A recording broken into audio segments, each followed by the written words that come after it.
Hello everyone, good morning সকলকে। আবার একটু নতুন ভিডিওতে সকলকে অনেক অনেক স্বাগত জানাই। আশা করি সকলেই খুব ভালো আছে, সুস্থ আছো, আর সকলের প্রিপারেশন খুব ভালোভাবেই চলছে। আর আজকে হচ্ছে রাধা অষ্টমী, তো শুভ রাধা অষ্টমী। আর রাধা অষ্টমী সকলকেই অনেক অনেক স্বাগত জানাই, মানে শুভেচ্ছা জানাই আর কি। তো যাই হোক, আজকে রাধার আবির্ভাব তিথি, আর আজকে দুপুর পর্যন্ত উপোস থাকতে হবে, যেহেতু জন্মাষ্টমী পালন করেছিলাম, তাই রাধাষ্টমীও করতে হবে। এবার দুপুর পর্যন্ত উপোস, তো ঠিক আছে, কোনো রাধারানী তো অনেক কৃপালু। তো যাই হোক, আর আজকে সকাল থেকে মানে ঘুম থেকে উঠেই মাথা ব্যথা শুরু হয়ে গেছে। হঠাৎ দিয়ে ঘুম ভেঙে গেছিলো। যাই হোক, ঘুম ভেঙে দেখছি প্রচুর মাথা ব্যথা, এত মাথা ব্যথা করছে যে ভিক্স লাগিয়ে আবার ঘুমিয়ে পড়েছি। তারপরে ওই 1:30টার দিকে মানে উঠেছিলাম। তো যাই হোক, এখনও ব্যথা করতেই আছে, জানি না কেন, কী ব্যাপার কিছুই বুঝতে পারছি না। তো এখন আবার স্নান টান করতে হবে, ফল টল আনতে হবে, পুজো দিব, কারণ আজকে হচ্ছে স্পেশাল ডে, তাই না?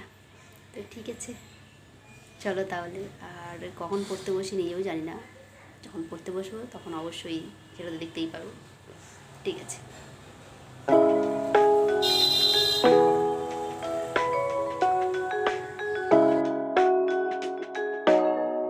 তারপরে আমি এই একটু গান নিয়ে বসেছিলাম, কারণ ভালো লাগছিল না। আর এই ভালো না লাগার জন্যই আমি এই গানটাকে চুজ করে নিয়েছি। আর আমি চেষ্টা করব কন্টিনিউ করার জন্য। আর যখন পারবো না তখন সেটা অন্য ব্যাপার, কিন্তু সবসময় চেষ্টা করব যে এটা যেন আমার কন্টিনিউ হয় আর কি। গানটাকে পাশে রাখার চেষ্টা করছি, কারণ আমি একটা জিনিস মানে লক্ষ্য করেছি যে মানে কোনো কিছু না হলেও আমি যদি গান করি ফ্রি মাইন্ডে, তাহলে আমার মনটা ফ্রেশ হয়ে যায়। আর এমনিতেও তো অনেক টেনশন হয়ে যায় না মানুষের, আর মানুষ মানে তো টেনশন থাকবেই। শুধু আমি কেন, তোমরা সবারই টেনশন হয়, কম বেশি সবারই আছে, কেউ বলতে পারবে না যে আমার নেই। আর এই একমাত্র মাধ্যম যে যেখানে কিছুক্ষণের জন্য হলেও মানে সব কিছু ভুলে যাই, আর কিছুই মনে থাকে না, আর বেশ ভালো লাগে। তো তার জন্য মাঝে মাঝে করি। খুব সহজে কাউকে বলি না, কিন্তু যখন মুখ ফসকে বেরিয়ে যায় তখন অনেকেই বলে যে এই সময়, এই বয়সে। তো তখন একটু মন খারাপ হয়, কিন্তু আমি মনে করি যে শিক্ষার কোনো বয়স হয় না। মানুষ যখনই শিখতে চায় তখনই শিখতে পারে, এটা আমার মনে হয়। তাই আমি কারো কথায় পাত্তা দিই না, যে যা বলার বলুক, আমার কি। কারণ শিক্ষার কোনো বয়স থাকে না, আমরা বুড়ি বয়সেও কোনো কিছু শিখতে পারি। আর আজকে হচ্ছে রাধা অষ্টমী, আর রাধা অষ্টমীতে হচ্ছে আমরা অনেক কিছুই সাজাতে চেয়েছিলাম, কিন্তু টাকার জন্য করতে পারিনি। ভেবেছিলাম যে একটু সাজাবো খুব সুন্দর মালা টালা দিয়ে, কিন্তু হলো না এবার। তো যাই হোক, এবার হলো না তো কী হয়েছে, এর পরের বারে ঠিক করে নেব। যদি যদি রাধাকৃষ্ণ চাই তো অবশ্যই হবে। তো সব সময় তো আমরা তো ওনাদের উপর ভরসা করে চলি। তো এবার হয়নি, যদি পরের বারে হয়। এই আসনটা আমাদের হচ্ছে জন্মাষ্টমীর আগে কেনা হয়েছিল। তো যাই হোক, বড় কিনতে পারিনি। এবার বড় কেনার মতো আমাদের সামর্থ্য ছিল না সেই মুহূর্তে, তো ছোটোটাই কিনেছি। তো নিজেরও মন শান্তি লাগে। এখন 1:20 বেজে গেছে, আর পুরোপুরি কমপ্লিট হয়ে গেছে। তো চলো তাহলে এখন বাকি কিছু করা যাক, কারণ আজকে তো খাবো না, কারণ অষ্টমী করছি যেহেতু আজকে খাওয়া হবে না। কালকে কত করে ভাত খাবো, মানে গতকাল বলছি কালকে ভাত খাবো একবারে। আর এখন হচ্ছে লুচি করব, লুচি করে খেয়ে নেবো, আর হয়ে যাবে, থেকে যাবো। ঠিক আছে, চলো তাহলে। আর এইসব করতে করতে কখন যে বিকেল হয়ে গেছে নিজেও বুঝতে পারিনি। আর আজকে হচ্ছে ইস্কনে যাওয়ার কথা ছিল আমাদের, কিন্তু এর আগের বারে ইস্কনে গেছিলাম, তখন হচ্ছে এবার এত পরিমাণে ইস্কনে ভিড় হচ্ছে যে ওখানে যে একটু বসবো সেই বসার জায়গাটুকুও মানে সেই রকম দিচ্ছিল না। আর আগে যখন আমরা যাচ্ছিলাম তখন আমরা বসে খুব ভালোভাবে মানে ভগবানের সামনে আর কি কীর্তন টীর্তন করতাম, তো বেশ ভালো লাগতো। তো যেহেতু দেয় না, তো তাই যাওয়া হয়নি। আর তারপরে আমি পড়তে বসে যাই। আর এই বইটাকে দেখলেই তোমরা, বইটা মানে পুরোটা ভেঙে গেছে। এবার ভেঙে যাওয়াতে আমি ভাবছিলাম যে কোথায় বইটাকে বাঁধানো যায়, আর সামনে আশেপাশে কোথাও দেখতে পাচ্ছি না কোথায় বাঁধানো আছে, ঠিক জানি না। তো তাই আর হয়নি। তো তারপরে আমি এই আবার পড়তে বসে যাই। আর তারপরে প্রথমেই বলে রাখি যে আমি 2-3 দিনের হচ্ছে ভিডিও অ্যাড করে তারপরে করছি, কারণ রাধা অষ্টমীর দিন তো আমার কোনো মতেই সম্ভব হয়নি, কারণ এই একটা টাইমেই করেছিলাম আর ভালোও লাগছিল না, কারণ আমি তো অষ্টমী করছিলাম তাই আর সেরকম টাইম পাইনি বলে আর হয়নি।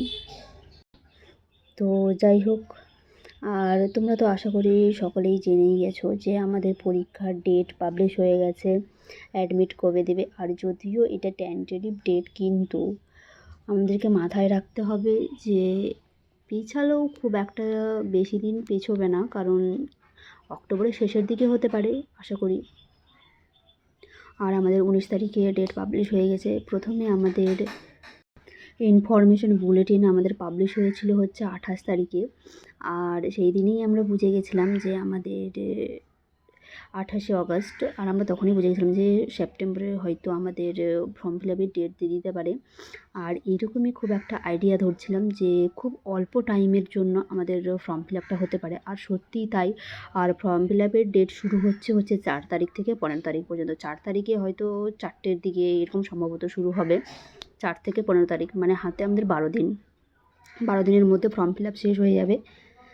যাই হোক, আমাদের স্যার বারবার আমাদেরকে এটাই মানে বলছিল যে যদিও মানে ফর্ম ফিল আপ তো হবেই বলেছিল, পরীক্ষা তো হবেই, আমাদেরকে বলেই দিয়েছিল আগে যে ডিসেম্বরের মধ্যে হলেও তোমাদের পরীক্ষাটা হবে। কিন্তু আমরাই একটা জোর কোথাও গিয়ে যেন পাচ্ছিলাম না, আর সব কিছু যেন হারিয়ে গেছিলো। আর সত্যি কথা বলতে এখন এই যে 1.5 মাস আছে, মানে কীভাবে যে কী করবো, ম্যানেজ করবো নিজেও কিছু বুঝতে পারছি না।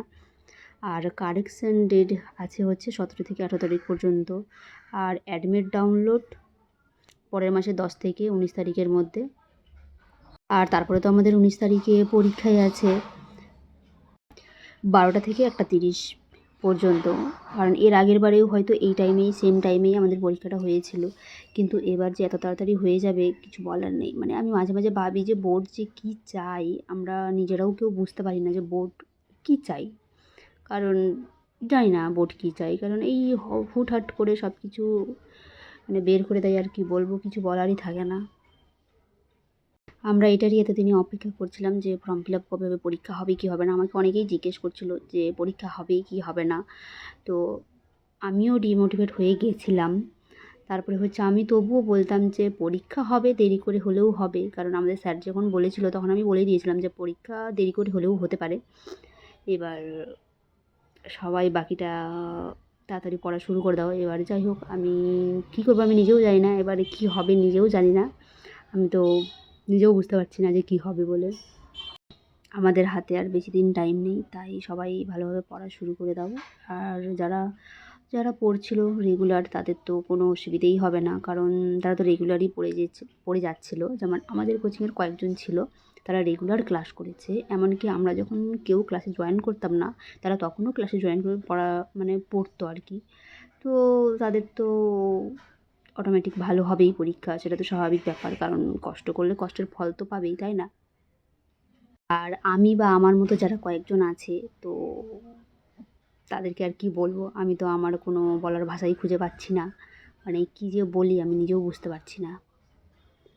এখন শুধু মাথায় ঘুরছে যে 19 তারিখে পরীক্ষা। আমার মনে হচ্ছে যে এর আগের বারে আমি প্রচুর পড়ছিলাম, কিন্তু তার তুলনায় এবার তো কোনো কিছুই পড়ছিলাম না। যে হ্যাঁ, এটা ঠিক আছে যে এর আগের বারে হচ্ছে 1 মাস আমি কিছুই পড়তে পারিনি, কারণ জুলাই মাসে পুরোটাই পড়তে পারিনি, তখন একটা অসুবিধে ছিল বলে, তাই পুরো 1 মাস পড়তে পারিনি। আমি সেটাও মেনে নিলাম যে তখন আমাদের বাড়িতে কিছু প্রবলেম ছিল তাই। কিন্তু এখন তো কোনো কিছু নেই। কী বলবো, আমার মাথা মানে পুরো পাগল হয়ে চিন্তা ভাবনা করে লাভ নেই, এখন পুরোপুরি পড়তে হবে। কারণ 19 তারিখে পরীক্ষা, সবাই রেডি হয়ে যায়, 19 তারিখে পরীক্ষা, পুজোর পরেই পরীক্ষা। সবাই জেগে যাও, আমিও জেগে গেছি। এখনও আমি পুরোপুরি যদিও মানে ভালোভাবে জাগতে পারিনি। তো যাই হোক, আজকে হচ্ছে চ্যালেঞ্জের 4th ডে, আর 4th ডেই হচ্ছে যে ফর্ম ফিল আপ 4 তারিখ থেকে শুরু, এক্সাম ডেট পাবলিশ, সব কিছু হয়ে গেছে। আর বাকি থাকলেও আমার হাতে 6 দিন। এই 6 দিনের মধ্যেই আমাকে যেই করেই হোক পড়াটা কোনো মতো করে আমার নিজের আয়ত্তে আনতেই হবে আগের মতো। সে যেই করেই করি না কেন, সেটা আমি দেখতে যাব না, কিন্তু এবার আমাকে করতে হবে, ব্যাস। তাহলে তো চলো তাহলে আজকের ভিডিওটা এই পর্যন্ত। দেখা হচ্ছে আবার অন্য কোনো ভিডিওতে। ততক্ষণ সকলেই খুব ভালো থেকো, সুস্থ থেকো আর সকলেই খুব ভালোভাবে প্রিপারেশন করো। সকলকে টাটা অ্যান্ড হরে কৃষ্ণা।